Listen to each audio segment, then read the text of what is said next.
Hello students, in the last class we were discussing about some of the concepts related to the molecular orbital theory. Along with that we have seen the overlapping of atomic orbital concept.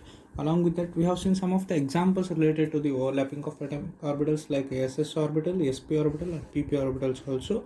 And the main important that is the bond formation. There are two ways of covalent bond. One is sigma bond and pi bond. We have also seen the differences between the sigma bond as well as pi bond, as I already said. So it is very important question for your annual examination. And the next part of this chapter or this concept is hybridization. And in today's class we'll discuss what is hybridization and how the hybridization takes place, and what is the result of hybridization, which means after hybridization how the orbitals, that is hybridized orbitals, are helpful in the bond formation in case of different elements.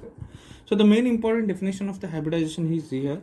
If you observe, the atomic orbitals combine to form a new set of equivalent orbitals known as hybrid orbitals, right? So already we know what are atomic orbitals. So those atomic orbitals will mix each other. That is generally called as mixing up of atomic orbitals to form a new set of equivalent. Equivalent means which are having the same energy or near equivalent energy are generally recognized as equivalent. Therefore, any atomic orbitals, when combined to form a new set of equivalent atomic orbitals, generally they are known as hybrid orbitals, and these hybrid orbitals are further used for the bond formation, and the phenomenon is generally called as hybridization. So main important thing is, whenever you observe the word, we'll do some of rough work here. So the hybridization is nothing but it is a mixing up of atomic orbital, right? So mixing up of atomic orbitals, right? So these mixing up of atomic orbitals resulted in the formation of hybridization, and these hybridization will give the some kind of orbital. Those orbitals are called as hybridized orbitals. Those are generally called as hybridized orbitals. So further, these hybridized orbitals are generally used for the bond formation. They are utilized for the bond formation. Right? So therefore, remember the definition, right? So the hybridization is nothing but a mixing up of atomic orbitals, right? So two or more atomic orbitals will combine or they mix each other and they will convert into hybrid orbitals, right? So these are generally called as hybridized orbitals. So generally these hybridized orbitals are further helps in the bond formation. Okay, here if you observe, there are certain salient features for the hybridization. So during hybridization what happens, and the features of the hybridization phenomena, here you can observe. The first one is the number of hybrid orbitals is equal to the number of atomic orbitals that get hybridized. So the total number of hybrid orbitals which are formed after mixing, that will be equal in number with the how many number of atomic orbitals are combined. If two atomic orbitals are combined, then you will get two hybridized atomic orbitals, right? That is the first important salient feature. Second one is the hybrid orbitals are always equivalent in energy and shape. The energy of the hybrid orbitals, which means after mixing it will have equal energy as well as equal shape, right? So the shape and energy is distributed equally for all the hybrid orbitals after the hybridization process.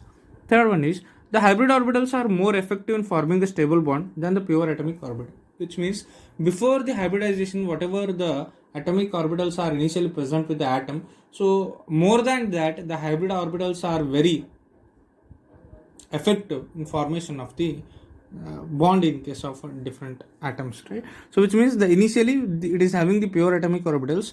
More than pure atomic orbitals, the hybridized orbitals are generally having the more effective nature for the formation of the stable bond. Fourth one is the hybrid orbitals are directed in a space, right? So in a regular, that is three-dimensional area, in such a way that there must be a minimum repulsion and maximum stable arrangement, right? So the hybrid orbitals after the hybridization, so they will be arranged in such a way that so they must have the minimum repulsion, which means in between the hybridized orbitals the repulsion must be very minimum, that is very less, and they must be have the stable arrangement, maximum stability they must arrange, right? So we can explain this by taking an example of a paint, right? So if we take two beakers, right? So in first beaker I have this purple color, and in second beaker I will have this red color paint, right? So if you observe, there are two beakers. One is so purple color beaker, so another one is the red color beaker, right? So whenever I mix this two, right? So if you take this is 50 liters and this is 50 liters, right? So whenever I add these two, right? So then it will convert into 100 liter paint, right? So it will convert into 100. Observe carefully. By adding these two, so it will convert into 100 liter paint. Right? So one important thing here I am explaining is, so I have converted, I have just given an example. So assume the atomic orbitals in the form of that is buckets, or in the form of these containers. So in first container it consists of 50 liter of paint, and it is a blue or purplish in color. So and in second container it consists of 50 liters of red color paint, right? So these are generally in the form of pure atomic orbitals, right? This is called as pure atomic orbital, right? So pure atomic orbital, right? So whenever they mix or combine each other, so which means whenever they undergo hybridization, right? So whenever they undergo hybridization, they convert into hybridized orbitals, right? So they convert into hybridized orbitals, which means, so by mixing 50 liters from the first container and 50 liters from the second container, it is converted into 100 liters, and this is generally called as hybridized orbital, right? So like this hybridized orbitals takes place, and it is always equivalent in shape and energy. Again, if you remove this, and we can divide into, again we can divide this into two parts. Again we can take 50 liter in one container, 50 liter in one container, and both will have same color. This paint will be same color, and they will have the same energy and shape also. They will have the same energy as well as shape also, right? So in the same way, as I have given an example for this paint buckets, so in the same way atomic orbitals also, whenever they combine each other, right? So they will always have the equivalent energy. They will always have the equivalent energy, and they will always have the equivalent shape, right? So therefore, here in the silent features, that is silent features of hybridization, the hybridized orbitals are effective in the formation of a stable bond, so than the pure atomic orbital, which means initially we have taken this pure atomic orbitals. More than this, the hybridized atomic orbitals are responsible for the, or effective in the bond formation of different elements, right? So these are the four important salient features of hybridization, which can be asked for 2 marks, right? So give the salient features of hybridization. So further, if you go for the important conditions for the hybrid, right? So features are different, conditions are different, right? Which means before hybridization, what is the suitable environment for the formation or mixing up of those atomic orbitals is generally recognized as the condition for the hybridization, right? So there are different conditions for the hybridization, right? So in the first one is the orbitals present in the valence shell of the atoms are hybridized, right? So the orbitals which are present in the valence shell, which means if you take an atom, already we know that one, once again I will explain here, right? So this is a nucleus, and it consists of its electrons in the different orbitals, and this last orbit, right? So last orbit is generally called as valence orbit, right? So this valent orbit so undergoes the hybridization. Not all the orbits have the capacity to undergo the hybridization. Only the last orbit, which is generally called as the valence orbit, is responsible for the, or which can undergo the, right? So that is valence shell, which can undergo the hybridization. Second one is the orbitals undergoing hybridization should have the equal energy, right? So which means if there are two orbitals, so here if you observe, this is atom A and it is combining with atom B or hybridizing with atom B, right? So here this valence energy and this valence energy, that must be almost the same, or they must be near equal, right? So if not same, it must be near equal, which means the atomic orbitals which have same energy or near equal energy, they undergo hybridization, then only the hybridization takes place. They undergo mixing, then only the hybridization takes place, right? So that is the second one. First one is the valence shell undergo the hybridization, only valence shells are, that is the last orbit is involved in the hybridization. Second one is the two orbitals which will hybridize, which means generally which will mix, they must have the same energy, or they must have the near equal energy. At least they must have the, that is the second condition for the hybridization. Third one is promotion of electron is not essential condition prior to the hybridization. Observe the word carefully.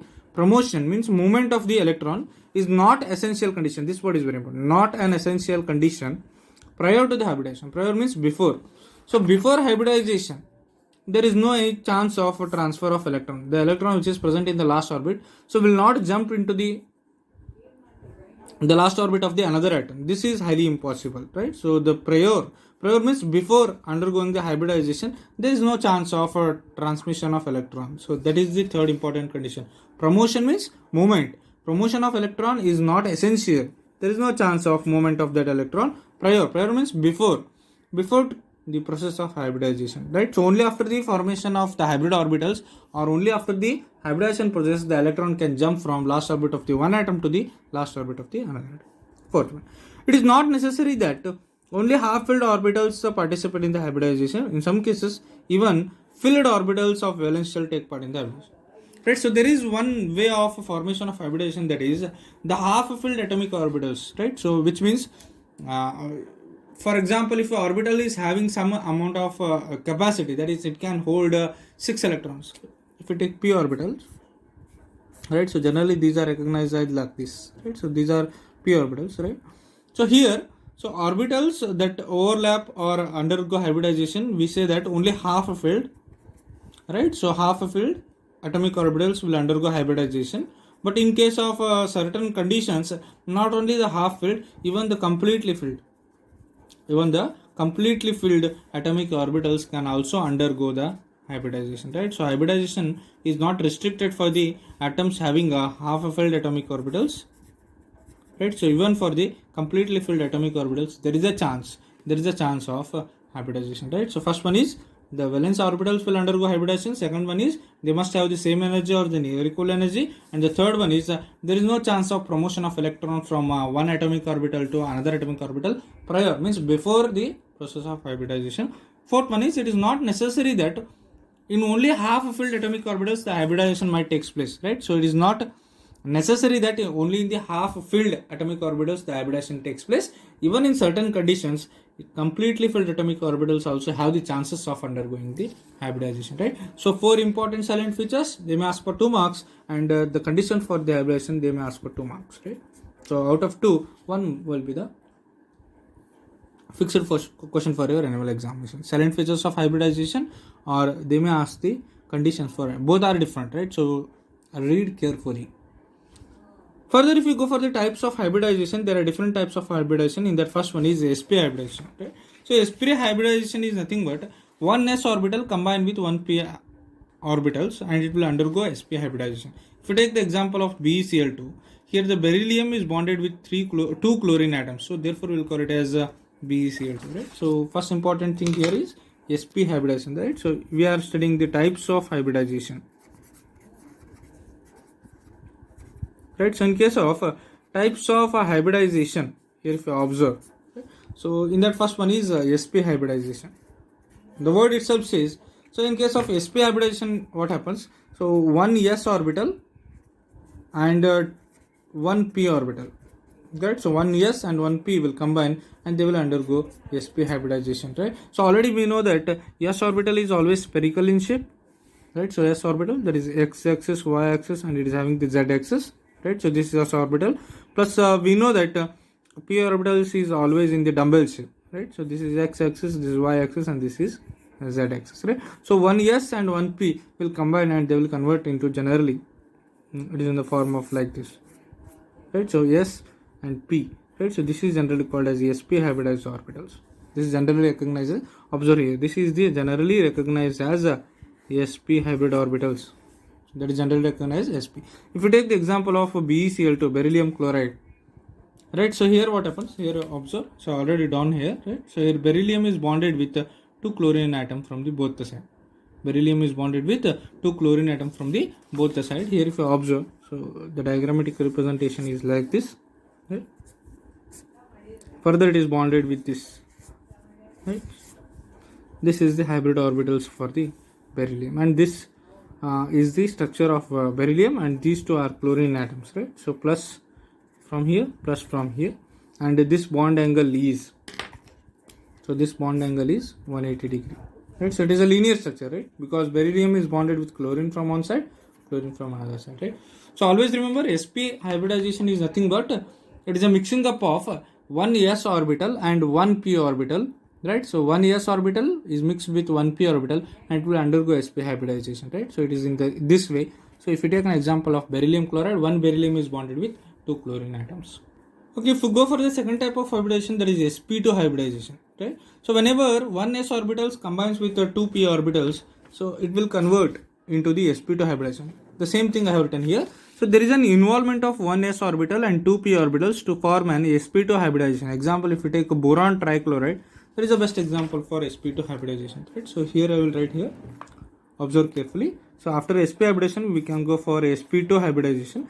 So in sp2 hybridization what happens? So generally in sp2 hybridization, so one s orbital and it is combined with the two p orbitals, right? So one s orbital will combine with the two p orbitals and it will undergo sp2 hybridization, right? For example, if you take s orbital, so it is in the spherical shape, and whenever it mixes with the two p orbital like this, px and py, right? So that is, this is also px and this is also py, right? So and this one s orbital combined with these two p orbitals, it will undergo sp2 hybridization. In the first case we have seen the example for sp hybridization. In sp hybridization what happens? So one s orbital is combined with only one p orbitals and this was the resultant, right? So it is converted into sp hybridized orbital. But here if you observe, one s orbital combines with two p orbitals. One is p, that is px, another one is py, and it will convert into sp2 hybridized orbital, right? So if you take an example of here, that is beryllium boron trichloride, observe carefully here, boron trichloride. So here the boron is bonded with 3 chlorine atoms. Generally if you write the boron trichloride, the boron is bonded with 3 chlorine atoms like this, Cl and Cl, right? So here the boron is bonded with 3 chlorine atoms, and the hybridized orbitals are like this. Central atom is boron and is further bonded with chlorine from one side, chlorine from another side, and chlorine from the third side, right? So this bond represents the sigma bond, right? So this interlocking between the atomic orbitals is generally recognized as sigma bond, and observe the bond angle. This bond angle is 120 degree. With the help of VSEPR theory in the previous classes, we have already seen the bond angle in case of boron trichloride is 120 degree. Here we are observing the hybridization, that means the involvement of the different atomic orbitals, and they convert into hybridized orbitals. So bond angle, already we know that BCl, that is BCl3 is having 120 degree, that is generally trigonal planar, is having the structure of trigonal planar. So further if you go for sp3 hybridization, same thing again. Here also we can go for the sp3 hybridization. sp3 hybridization is nothing but it is a mixing up of 1s orbital and 3p orbitals, 1s and 3p orbitals. So again if you observe 1s orbital, right? So when combines with px, right? So py and it is pz, right? So it is pz, right? So this hybridized orbitals will convert into sp3 hybridized orbital, right? So it is very simple to remember. We have only one s orbital and we have three different p orbitals, px, py and pz. When it mixes with only one, we will call it as a sp hybridized. When it mixes with 2p, we will call it as sp2 hybridized atomic orbitals. When we mix with 3, we will call it as sp3 hybrid orbitals. Very simple, right? So if we take the example of sp3 hybridization, here there is an involvement of 1s orbital and 3p orbitals, right? So 1s orbital is combined with the 3p orbitals to form the sp3 hybridization. Example, if you take NH3, it consists of one lone pair of electron, and H2O molecule is also best example for sp3 hybridized molecules, and CH4 methane molecule is an best example for the sp3 hybridized atom, right? So here if you observe, the hybridized orbitals look like this, right? So if you take CH4, this carbon is bonded with hydrogen, right? So it is bonded with hydrogen like this, and it is bonded with hydrogen, right? So this look like a tetrahedral structure. So already with the help of VSEPR we have seen the structure, right? So it looks like a tetrahedral, and this bond angle is always 109.5 degree. It is always 109.5 degree, right? So in case of sp3 hybridization, there is an involvement of 1s orbital and 3p orbitals to form sp3 hybridization. Example, NH3, H2 and CH4. You can write any one example, and CH4 is the best example for the sp3 hybridization. The carbon which is bonded with the 4 hydrogen atoms. So here what happens, the carbon is the central atom and further it is bonded with 4 hydrogen atom which is having the tetrahedral structure. If you go for the structure of water molecule, so oxygen is bonded with 2 hydrogen. Here oxygen is bonded with 2 hydrogen, and this oxygen is having a 2 lone pair of electron. Oxygen is generally having 2 lone pair of electron that I have shown here. So that is generally called as lone pair, and further it is bonded with the s orbitals of the hydrogen, right? So this is the orbital overlapping. So here and the oxygen is bonded with hydrogen from one side and oxygen is bonded with hydrogen from the another side. So here if you observe, that is H2O molecule is having the sp3 hybridization. And similarly, even in case of NH3, we can draw the structure of NH3, that is nitrogen bonded with 3 hydrogen atoms, and it is having one lone pair of electron, right? So this is one lone pair of electron, and this angle, right, so it is 108 degree, right? So which means because of lone pair of electron, the lone pair and bond pair repulsion is different, bond pair repulsion is different, right? So that previously we have seen the lone pair has the greater repulsive force than bond pair, and before that lone pair bond pair will have the difference in the repulsion, right? So that is the hybridization concept by taking the example of sp hybridization, and we have given example for all the three. For sp we have given the example of BeCl2, for sp2 we have given the example of BCl3, and for sp3 we have given three examples. One is CS4 and the second one is NH3 along with that water molecule. Okay, further if you observe here the hybridization of element involving the d orbitals.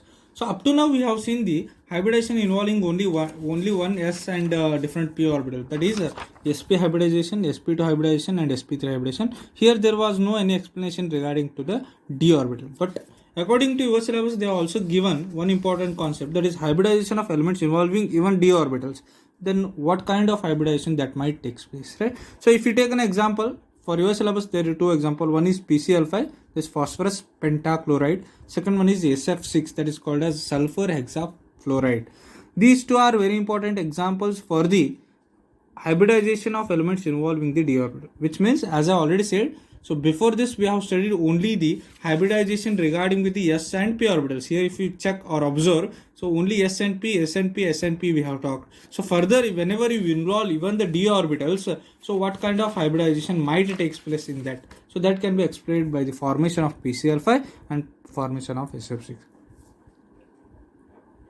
So initially if you take the example of formation of PCl5, it is generally having the sp3d hybridization. So why we call it as sp3d hybridization? Further I'll explain here. If you take an electronic configuration of phosphorus and which is having the atomic number of 15, right? So atomic number of this phosphorus is 15, and generally it is represented as, in ground state, s orbital is completely filled and 3 p orbitals are present, each consists of one electron, and it is having the empty d orbital, that is 3s to 3p3. If you write the electronic configuration, I will explain here. Right, so in the formation of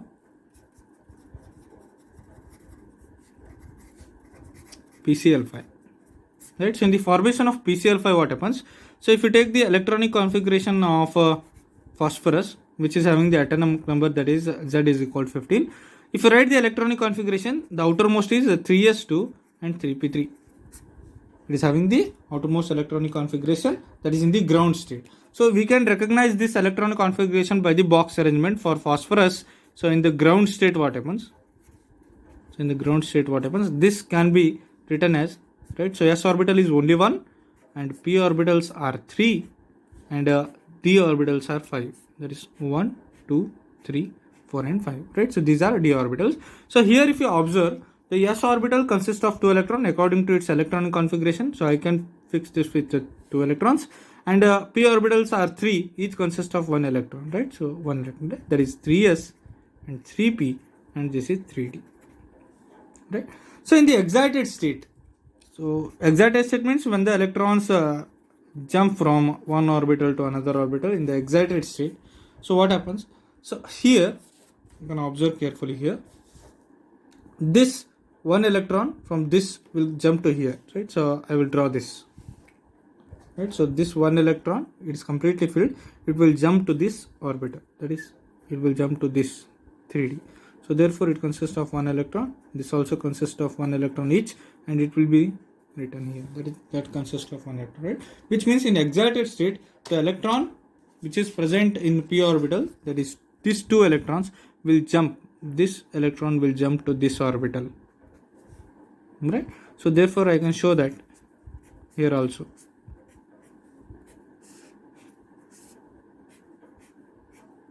Okay.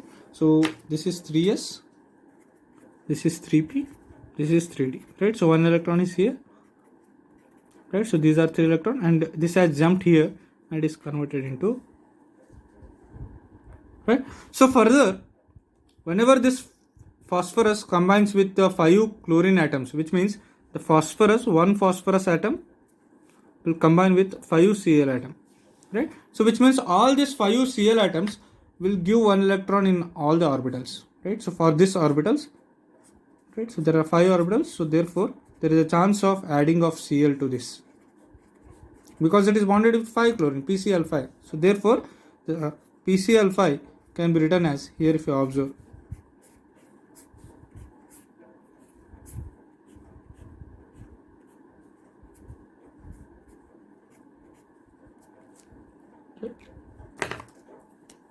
so it will be having 2 electrons, it will be having 2 electrons, 2 electrons, 2 electrons, and this is 2 electrons, right?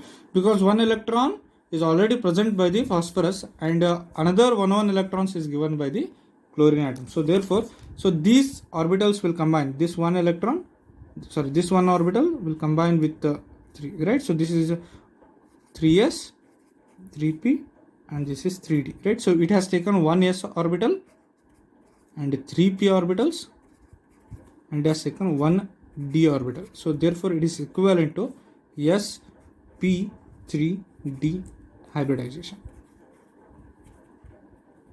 Very simple, right? So initially we have written the electronic configuration of a phosphorus. So it is having the outermost electronic configuration 3s2 3p3, that we have shown in the box arrangement. Further, in the excited state, what happens? The 2 electrons which are present in the s has jumped to 3d. Therefore, further after excitation, what happens? It will combine with this chlorine. There are 5 chlorine atoms. Therefore, 1 each electron is given to the box arrangement of phosphorus. Therefore, it is completely filled, and the hybridization takes from this, right? So 3s orbitals are 3s orbital, that 1s orbital is only one is there, s orbital, it is involved in the hybridization. There are 3 p orbitals, 3 are also involved, and out of 5 only 1 is involved in the hybridization of, right? So that is sp3 hybridization takes place. And here if you observe, the structure of this phosphorus bonded with chlorine can be done as, right? So this is the structure of, right? So it is bonded with 5 chlorine atoms, chlorine, chlorine, chlorine, chlorine, and chlorine, right? So it is like this in this, right? So it looks like a trigonal, and further it is having the pyramids, right? So it is having the pyramids. So therefore it is recognized as TBP structure. TBP means trigonal bipyramidal, right? So because it is having the trigonal structure, and along with there are 2 pyramidal structure which is bonded with the phosphorus, right? So this is the example for involvement of even d orbitals in the hybridization. That means generally before this we were just talking about that is s orbitals and p orbitals involved in the hybridization, but further we have seen even the d orbitals which are involved in the hybridization, right? So this is best example for, so it can be asked for 2 marks, formation of PCl5, right? And there is one more example here, the formation of SF6, that is sulfur hexafluoride, which is involving the sp3d2 hybridization, right? So I will explain that also. In the formation of SF6, that is sulfur hexafluoride. So the sulfur is bonded with one sulfur atom is bonded with 6 fluorine atoms, right? So one sulfur atom is bonded with 6 fluorine atoms. So here the main important thing here you have to observe is the outermost electronic configuration is 3s2 3p4. The outermost electronic configuration is 3s2 3p4. So therefore I will write the electron arrangement. If you write the sulfur in the ground state, right? So it is having s orbital, p orbital, d orbital, right?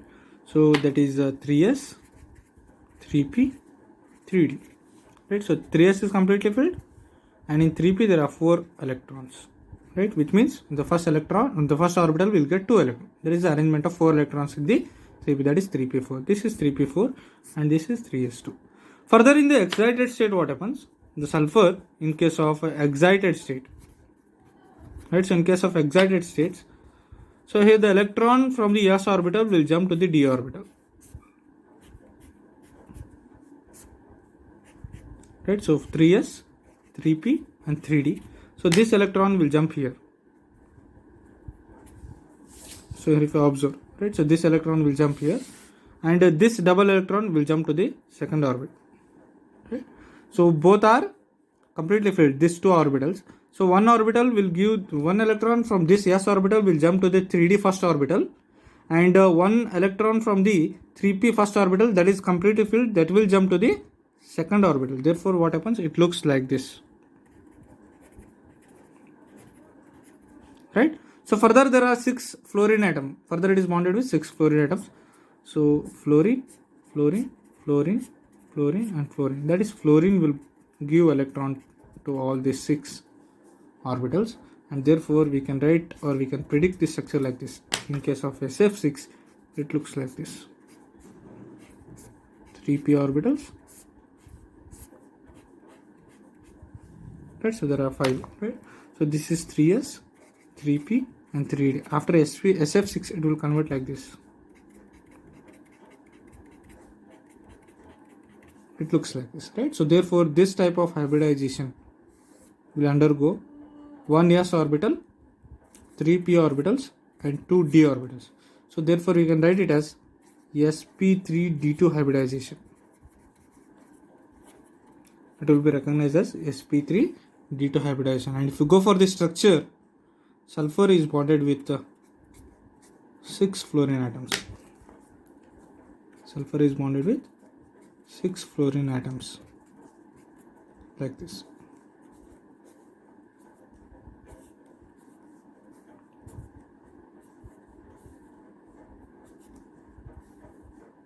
So this is called as octahedral structure, right? So in case of PCl5 we had a trigonal bipyramidal structure, as I explained this. In the same way we can also explain the formation of SF6. They may ask even this for 2 marks, right? So these are the 2 important examples for your syllabus regarding with the hybridization even in case of d orbitals. As I already explained, so the hybridization can be generally seen in case of s and p, and further also we can see even in case of d as well as f. F is not for your syllabus, but they have included this d hybrid orbitals, so along with s and p, and they have given 2 examples. One is the formation of PCl5 and the second one is the formation of this SF6, right? So this is very interesting concept in case of chemical bonding. So if you have any doubts you can ask, and please go through this video twice or thrice for the clear and better understanding of this concept, right? So we'll stop here and we'll continue in the next class. Thanks for joining.